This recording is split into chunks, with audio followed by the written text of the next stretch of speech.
到你，却又惊雷起。长夜落日山河灼，你在缥缈云里花里，你在缥缈云里花里。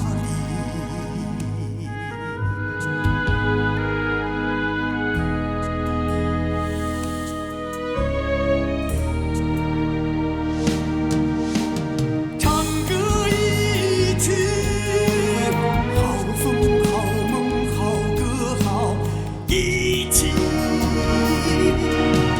唱歌一曲，好风好梦好歌好一起。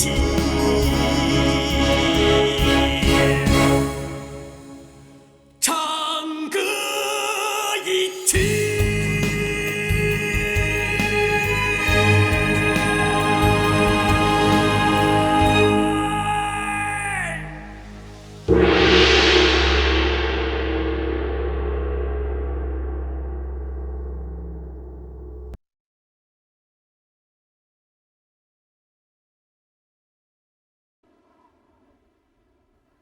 于是，我将当时的情形做了一个简单的推断。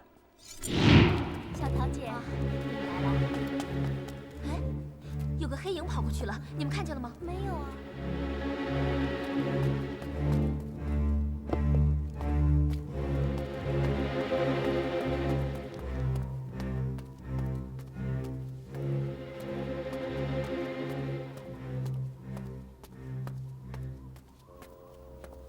出来吧。天王，准备好了吗？嗯。你立刻潜入西厢房外，准备动手。天王，既然要在关中下药，我还有必要入屋行刺吗？当然。第一，你必须要在西厢房现身，让狄川看到你，否则他们会对我所说的话产生怀疑。第二，狄仁杰医术精湛，他的手下也很有可能已经得到真传。一旦他们过早地发现廖文清中毒，及时施救，事情就很难说了。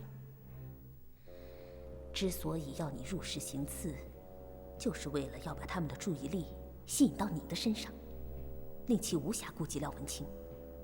哼，待他们发现廖文清身中剧毒之时，一切都已经晚了。这样，方可保万无一失。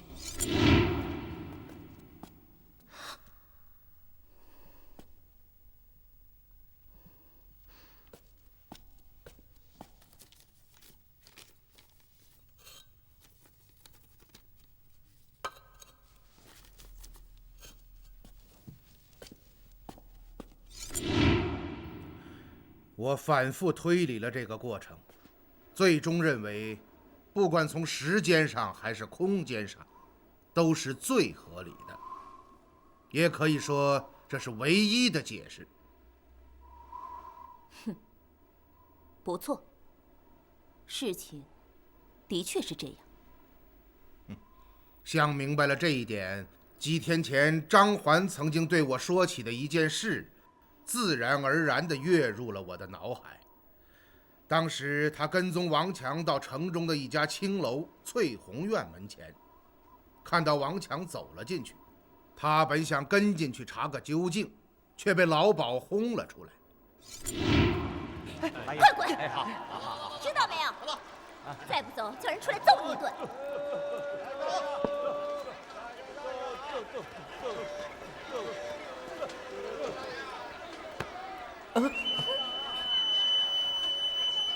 是你？张焕哥哥，你在做什么？我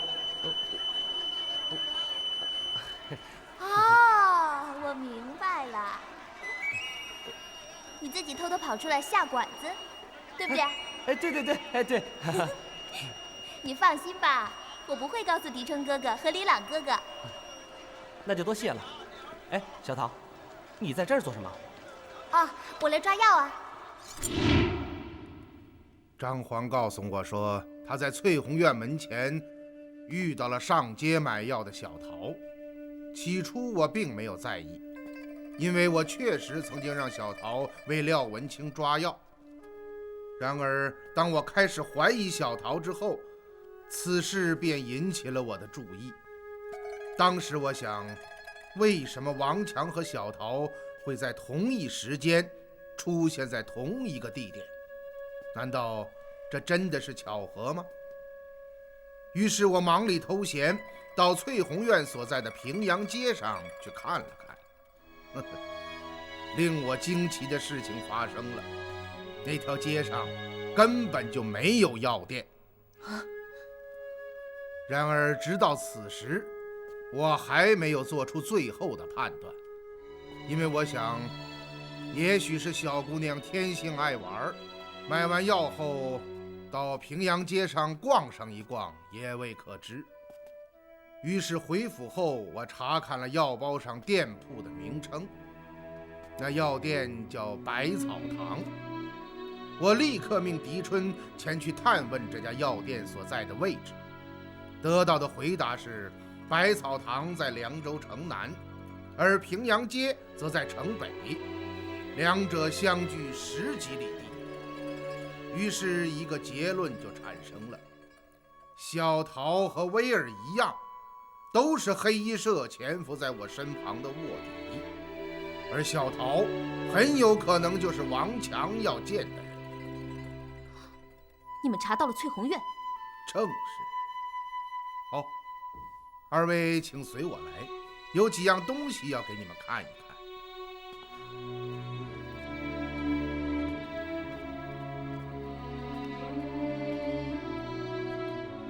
你们二人身份的暴露，立刻令我想到了一个问题：你们为什么处心积虑地要引我们找到响银？这一点我曾经不止一次地想过，却始终没有找到答案。然而这本《萧恩年记》中的一张插图提醒了我，那是一张红蝙蝠的图形，旁边有注解，上面说红蝙蝠产于天陀塔尔沙漠，白天隐藏于干枯的原木之中，只有夜间才出动。我立刻想到了装载响银的原木驼架，于是一个推论产生了：你们定是将驼架的原木掏空，将红蝙蝠藏于其内，而后引我们找到驼架，并将驼架和藏于其内的红蝙蝠一同带入凉州卫大军之中，散播瘟疫，置大军于死地。狄大人，你的故事实在是不怎么精彩，这些刚刚我已经说过了。狄大人是在拖延时间，看看还有没有什么方法能够挽救自己的失败。失败，失败这2个字还从来没有出现在狄仁杰的身上。哦，既然你没有失败，怎么会变成孤家寡人？既然你没有失败，又怎么会面对城中的状况一筹莫展？如果你没有失败，又怎么会站在这里，成为我的阶下囚？哼，也许你对现在外面的情况还不太了解，那么就让我来告诉你吧。死亡之神降临，凉州已成为一座死城。潜藏城内的黑衣社部下打开南门，进入城中，把守各条要道，占领所有衙门，当然也包括刺史府。因此，狄大人，你已经没有任何机会了。凉州大军全部感染瘟疫，巡防营和你的钦差卫队也不例外。现在除了我，你还能依靠谁呢？说到你最引以为傲的死亡之神，我倒想说2句。恐怕威尔潜入伯府不光是为了卧底，最重要的原因就是要找到当年王显留下的培植异化红蝙蝠，并利用其散播瘟疫的方法。而这个方法就藏在这本书当中。怎么，觉得很惊奇？我是怎么会知道此事的，对吗？我还知道，在前隋大业中期，黑衣天王王显花费重金，从天陀人手中买得红蝙蝠，派人精心培植，终于将此物异化为传播瘟疫的载体。一旦甘凉两地的村镇有人不听号令，王显便放出死亡之神，对不听号令的村镇实行灭绝人性的屠杀。他便是继此统治了甘凉地区，当地百姓惧怕之下，纷纷背离朝廷，投靠王显。前隋皇帝杨广无奈之下，这才封他为甘凉王。于是黑衣团统治了甘凉地区，直到本朝高祖初年。这些你怎么会知道？我还知道，死亡之神的异化方法就藏在这本书中，它是王凯的祖父王肖恩留下的，因内中记录了死亡之神的异化方法，因此王凯将这本书严密保管，藏于地下书房盾牌后的暗格之中，生恐其流传出去，落入黑衣社歹人的手中。然而就在1年前，你们终于从王强的口中得知了这个秘密，于是你们派遣威尔假意与王强成亲，潜入伯府盗取绝密。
威尔不但找到了死亡之神的异化方法，还在暗格中找到了一份牛皮地图。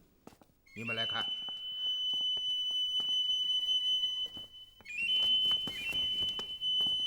这张牛皮地图究竟是做什么用的呢？从平面上看，它就是一幅归义伯府的平面图。然而，如果我们将其对折，事情就不一样了。这幅牛皮地图上所绘的，就是隐藏于伯府后堂之下那条四通八达的网道。这是在昨天的夜里，我在无意之中发现了这个秘密。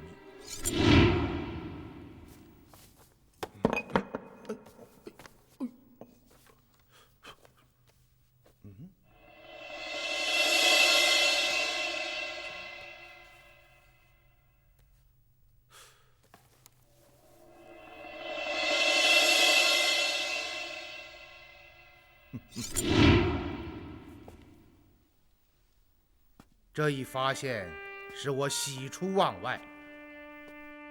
对比着现在凉州城的地图，我发现这条网道几乎可以到达城中任何一个角落。而且我还发现了另外一个秘密，就是翠红院下有一条暗道，可以直通归义伯府的地下书房。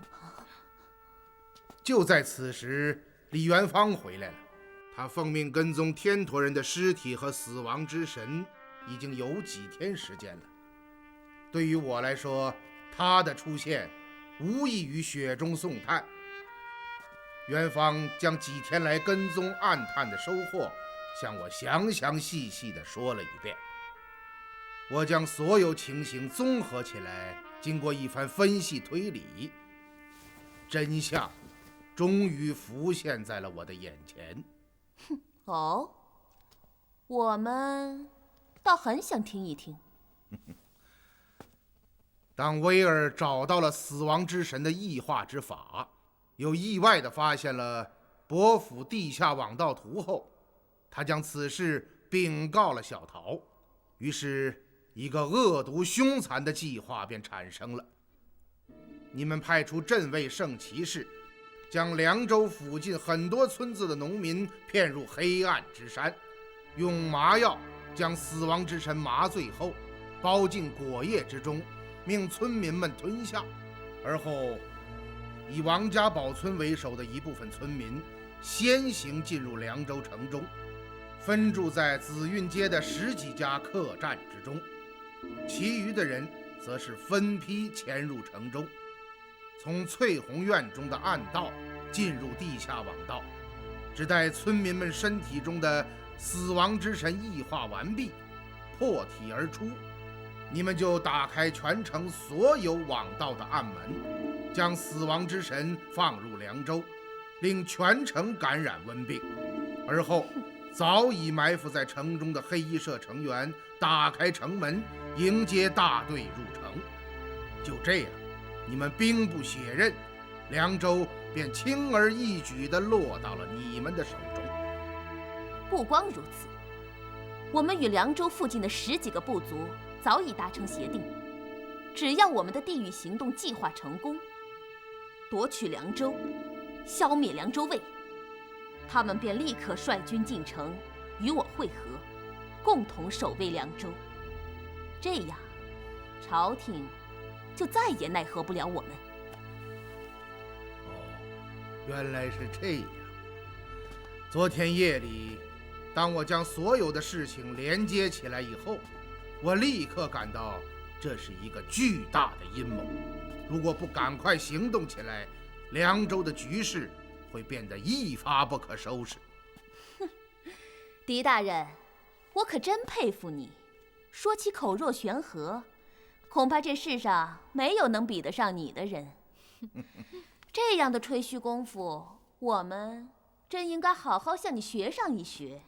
他是临死之人，胡思乱想，用从前发现的一些小细节联系今晚我们道出的实情，现编现说，编出一套什么早就开始怀疑我们，早就发现了我们的阴谋之类的谎言，意图使我们惊疑不定，露出破绽，他好寻找机会伺机逃生，真是不知羞耻，可笑之极。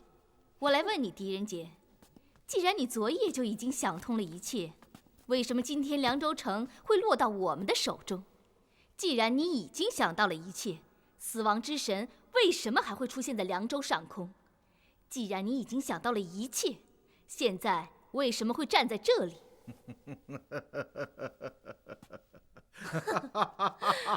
他这是无话可说了，只能以笑声掩盖内心的胆怯。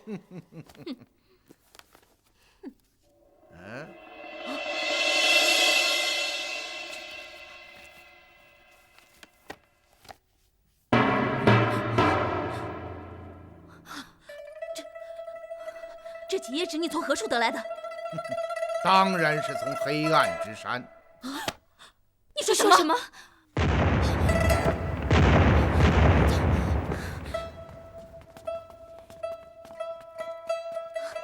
怎么回事？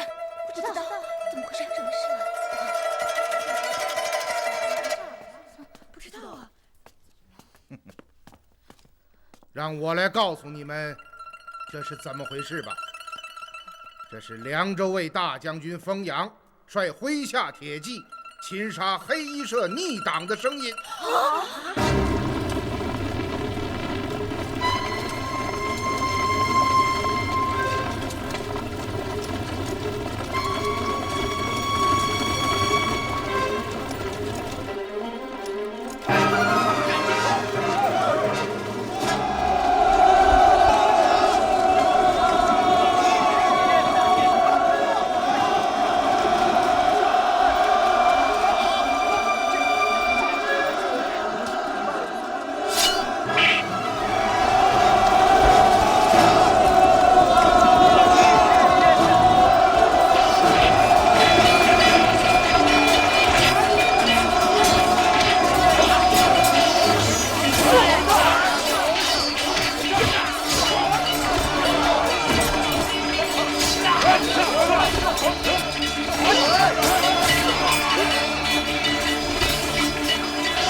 就在你们自鸣得意，以为计划就要成功之时，昨夜我和李元芳、曾泰连夜赶奔凉州卫大营。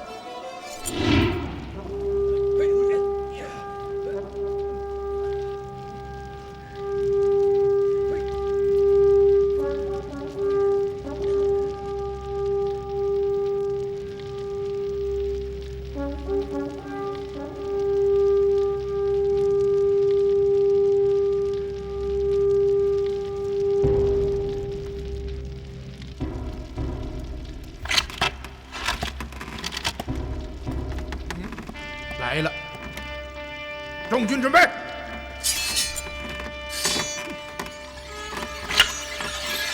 放马！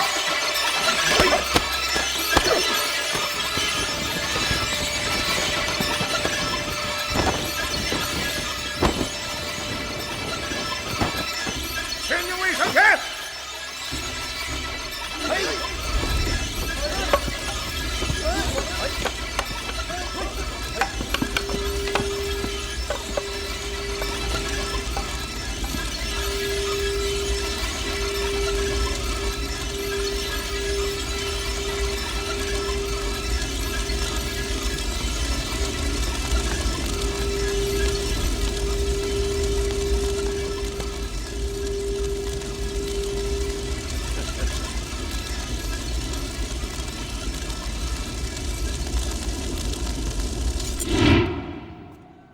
就这样，藏匿于驼架之内的红蝙蝠全部被我们消灭。那今天早晨我们在凉州大营所见，都是假的，那是我和大将军封阳为了迷惑你们，引蛇出洞而排演的一场大戏。威尔，难道你没有觉得奇怪？我作为朝廷的处置使，怎么会叫上你这样一个没有官制的女子，与我同去凉州卫视察疫情呢？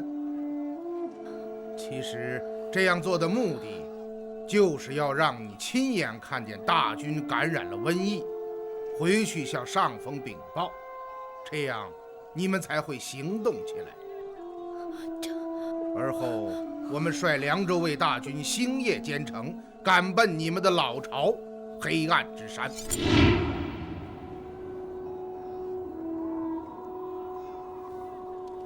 大人，那天我们就是从这里进入黑暗之山的。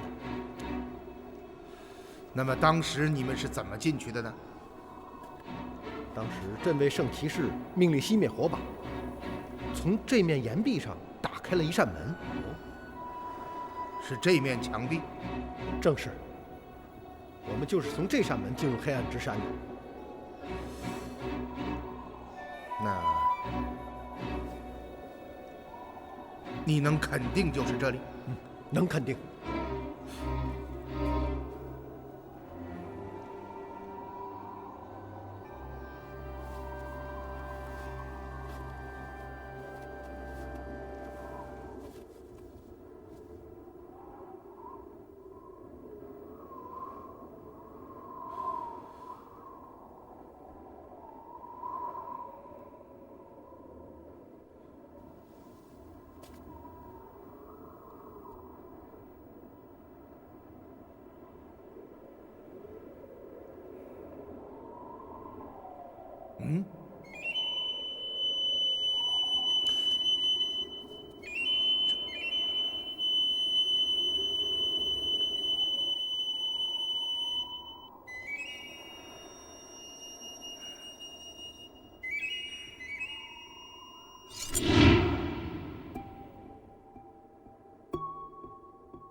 哎，元芳啊，你看，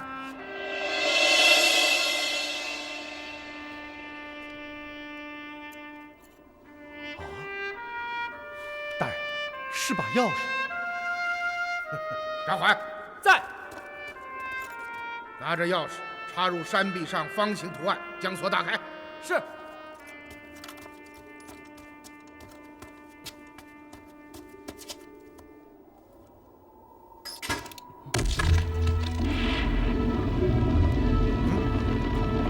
大人，就是这扇门。元芳，命令众军进入黑暗之山。进山。在元芳的带领下，我们来到了地宫，抓捕了守堡的王强和那些替你们做歹毒试验的天陀人。从他们手中，我们得到了威尔从萧恩年纪中撕下的那几页纸。当然，我也救出了王凯和房哲。你胡说！你胡说！没有人能够进入黑暗之山，没有人能够攻破黑暗之山。你胡说！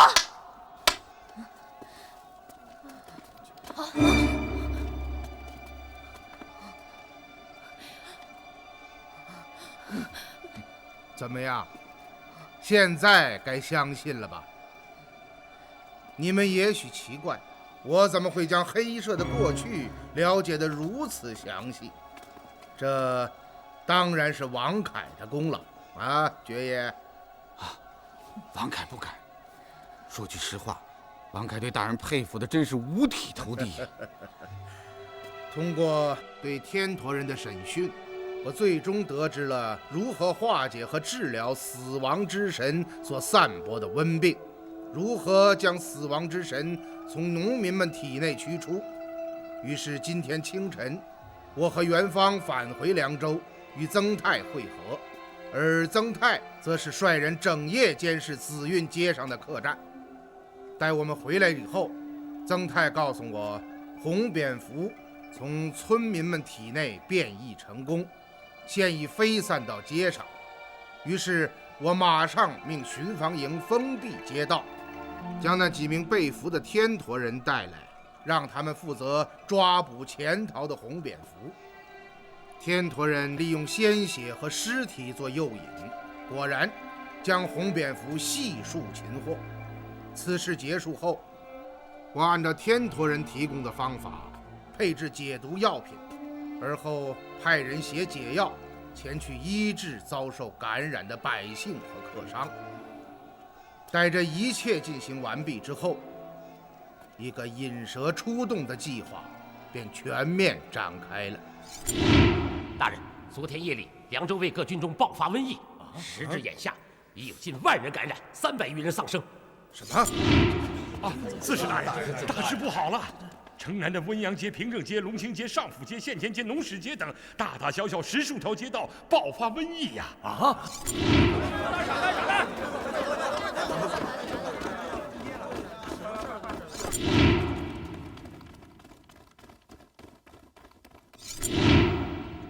其实这一切都是假象，是我们提前安排好的。虽然如此，事前我仍然再三重申，不要把真相告诉执行计划的军官和士兵们，要假戏真做，否则以黑衣社歹人的奸狡和多疑，定会发现破绽。难道从翠红院地道前往归义伯府地下网道的那些属下和村民，也被你们抓住了？那是当然的。在他们还没有到达翠红院之时，我便已派遣李元芳和封阳率军士们暗入归义伯府，从后堂的暗道里提前进入网道，守株待兔。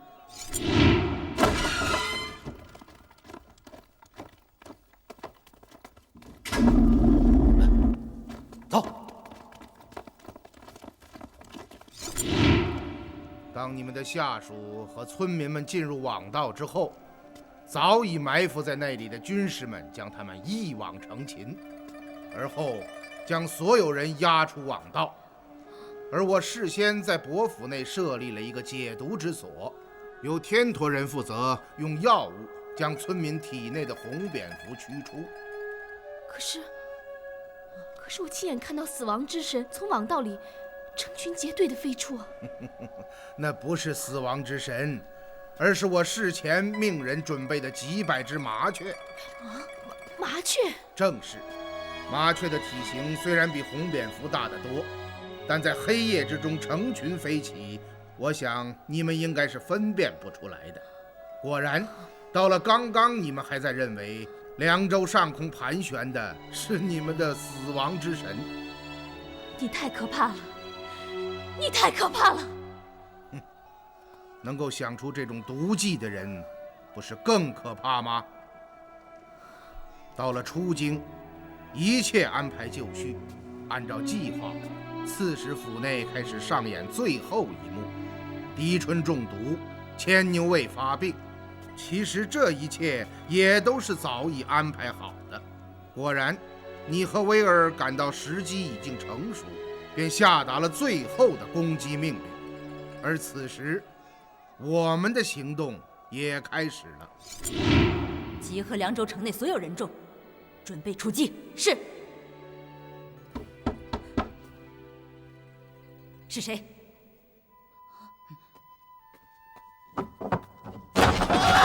别动！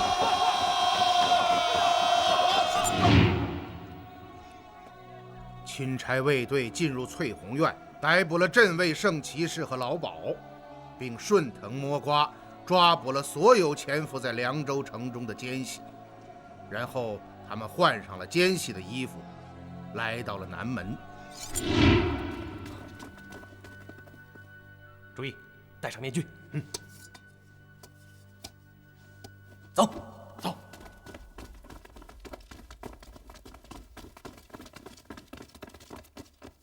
快，动手！就这样，埋伏在城外的黑衣社成员被诱进城中。当他们到达预定地点之后，大将军封阳率领军士们从地下网道中杀将出来，将你们的人一网打尽。这就是你们现在听到的声音。哼，可至少你还在我们手中。有了狄仁杰，就有了一半凉州。别动！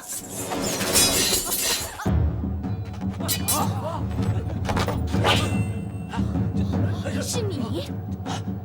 不错，是我。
都压下去。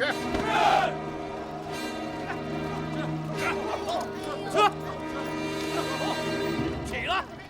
走，快点，别忙了，快走，快走，走，走，没受伤。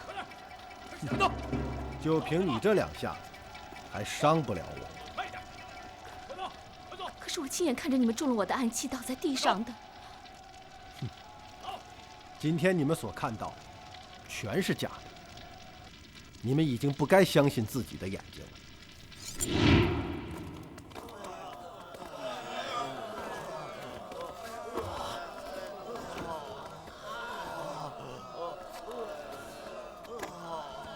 把他们抬进后堂，令所有卫士关闭房门。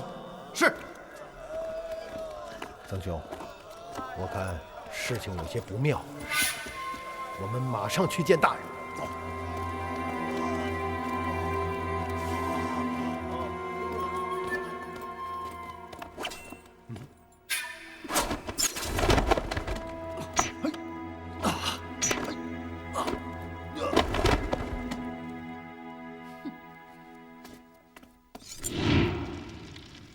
怎么样？明白了？可笑你们这些自作聪明的蠢货，还以为能够骗过大人，真是自不量力。真想不到，黑衣社竟会终结在我的手中。生命是可贵的，是上天赋予的最珍贵的东西，绝不允许有人将它随意的夺走。而人之所以为人，区别于禽兽，就是因为人懂得如何看待生命，珍惜别人的生命，自己才有生存的权利。神是公义仁慈，神是爱人，是不嗜杀。你自以为神，难道连这一点也不明白吗？这个世界上根本没有公平和仁慈可言，是非功过，只有胜利者才有资格评判。所以，你们永远也不会成为胜利者。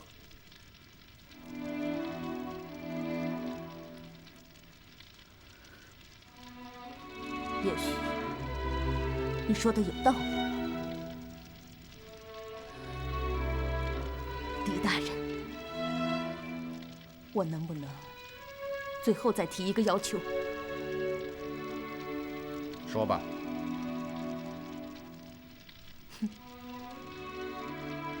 能不能让我们死得有点尊严？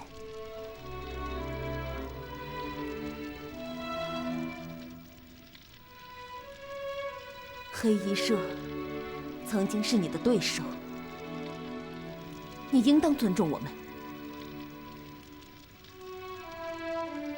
你知道，如果我们落入朝廷手中，会是什么下场？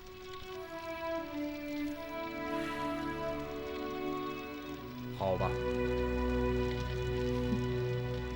谢谢。为了，我早就想到了，这一天迟早会来临。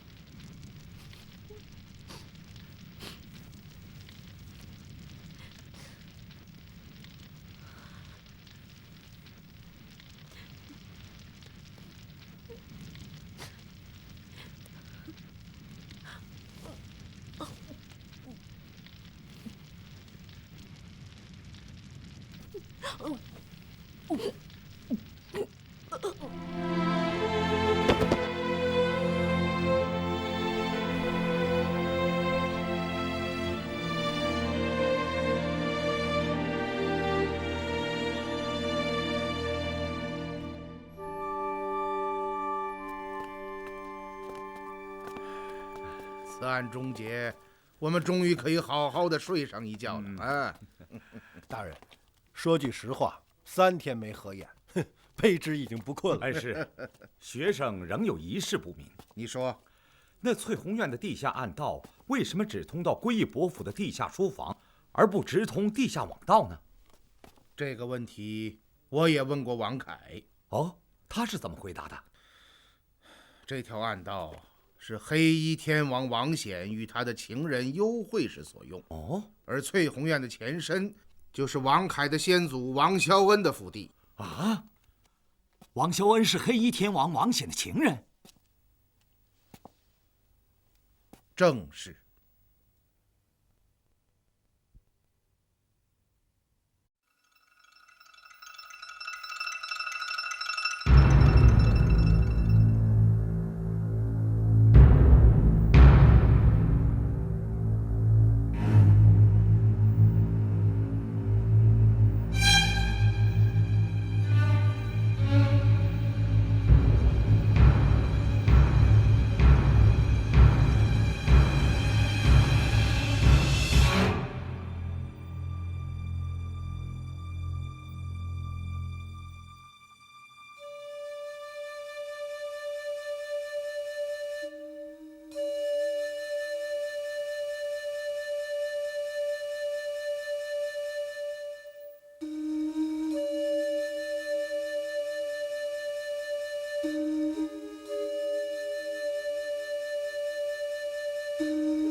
请记得订阅频道，请记得在影片下方帮我们留言、按赞、分享。